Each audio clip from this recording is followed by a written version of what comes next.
జగన్ కు ఏం భద్రత తగ్గిందని వైసీపీ నేతలు గవర్నర్ ను కలిశారని మంత్రి గొట్టిపాటి రవికుమార్ వైసీపీ నేతలను ప్రశ్నించారు. కూటమి ప్రభుత్వం అధికారంలోకి వచ్చాక జగన్ కు ఎలాంటి భద్రత తగ్గించలేదు అని చెప్పారు. ముఖ్యమంత్రిగా పనిచేసిన వారికి ఎన్నికల కోడ్ ఉల్లంఘించకూడదనే విషయం తెలీదా అని ప్రశ్నించారు.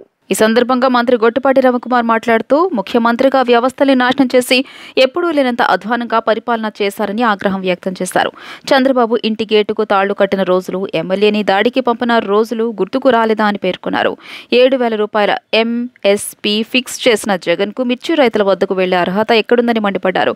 ప్రజలు 11 సీట్లు ఇచ్చి సంవత్సరమైన జగన్ కు బుద్ధి మారలేదు. ఇప్పటికైనా వైఖరి మార్చుకోవాలన్నారు. ఇంకా అసత్యాలతో ప్రజల్ని తప్పుదోవ పట్టించాలనుకోవడం తగదని ఆయన హితవు పలికారు. గడిచిన 5 సంవత్సరాల్లో నువ్వు వ్యవస్థలన్నీ కూడా సర్వనాశనం చేశావు. ఒక మాజీ ముఖ్యమంత్రి 3-4 సార్లు ఈ రాష్ట్రానికి ముఖ్యమంత్రి చేసిన అతను చంద్రబాబు నాయుడు గారి ఇంటికి మీ ఎమ్మెల్యేలను పంపించి గేట్లకు తాళ్లు కట్టిన రోజులు నీకు గుర్తురాలేదా?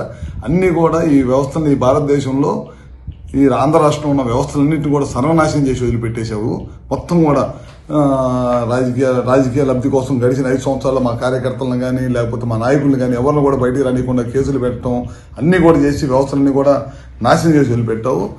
ఈ భారతదేశంలో ఈ స్వతంత్రం వచ్చిన తర్వాత ఏ రాష్ట్ర ముఖ్యమంత్రి పరిపాలించలేనంత అధ్వానంగా గడిచిన 5 సంవత్సరాలు నీ పరిపాలన ఉంది. అందుకే ప్రజలు కూడా నీకు 11 సీట్లకు పరిమితం చేశారు. ఇప్పటికైనా నువ్వు ఒకసారి ఇంట్లో కూర్చొని ఆత్మ పరిశీలన చేసుకో. గడిచిన 5 సంవత్సరాలు ఏ విధంగా మనం పనిచేశాము, ఎందుకు ప్రజలు ఈ తీర్పిచ్చారనేది చేసుకోవాల్సిన అవసరం ఉంది. మళ్ళీ వాళ్ళ నిన్న కోడ్లో నువ్వు బయటకు వచ్చావు. ఒక ముఖ్యమంత్రిగా పనిచేసిన వాడివి కోడ్లో వెళ్ళకూడదనే విషయాన్ని నీకు తెలియదా? అది కూడా తెలియకుండా నువ్వు ముఖ్యమంత్రిగా ఏ విధంగా పనిచేశావు? మిర్చి రైతుల గురించి వాళ్ళు నువ్వు మాట్లాడే అర్హత ఎక్కడ ఉంది నీకు? ఆ రోజు నువ్వే కదా ఎంఎస్పీ రేటు 7,000 రూపాయలు అని చెప్పి ఇచ్చింది. మా టైంలో బ్రహ్మాండంగా ఇవాళ ముఖ్యమంత్రిగా ఢిల్లీ లెటర్ రాయటం కానీ ఇంకా మంచి రేటు రావాలని చెప్పి ఇవాళ ముఖ్యమంత్రి గారు లెటర్ రాస్తున్నారు. ఆ రోజు తుఫాన్ వచ్చిన రోజు నువ్వు ఏ విధంగా రైతులను పరిశీలించావు?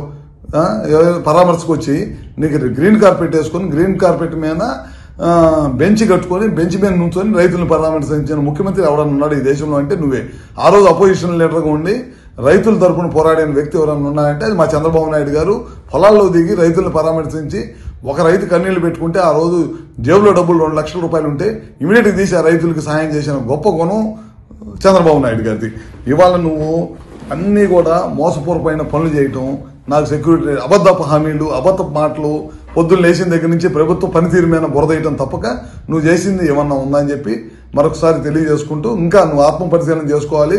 నువ్వు సంవత్సరం అయిన తర్వాత కూడా నువ్వు ఇంకా నీ బుద్ధి మారలేదు. ఇంకా నువ్వు పాత బుద్ధిలోనే ఉండవు, ఇంకా పాత టైప్లోనే ఉండవు. అబద్ధపు మాటలు చెప్పి ప్రజల్ని తప్పుదోవ పట్టించాలనే మార్గంలో ఉండవు. ఖచ్చితంగా మేము ఏదైతే చెప్పాము ఎలక్షన్ ముందు ఇచ్చిన హామీలన్నీ కూడా నెరవేరుస్తాం.